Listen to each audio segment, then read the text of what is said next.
बिस्मिल्लाहिर्रहमानिर्रहीम। अस्सलामु अलैकुम वरहमतुल्लाहि वबरकातुहू।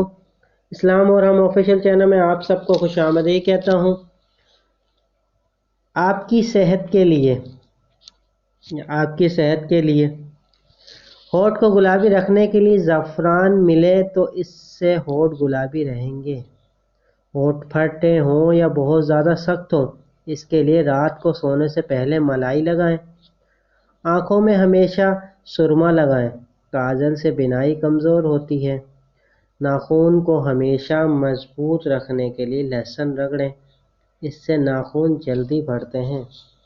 उम्मीद करता हूँ ये छोटी सी वीडियो आपको पसंद आई होगी। वीडियो को अपने दोस्तों के साथ लाजमी शेयर कीजिएगा, और अगर आप पहली मर्तबा तशरीफ़ लाएँ तो बराए मेहरबानी मेरे चैनल को सब्सक्राइब कर दीजिए। वीडियो को लाइक करना ना भूलिएगा। चलता हूँ दोस्तों एक नई वीडियो में, फिर आपके सामने हाजिर होंगे। जब तक के लिए अस्सलामु अलैकुम वरहमतुल्लाहि वबरकातुहू।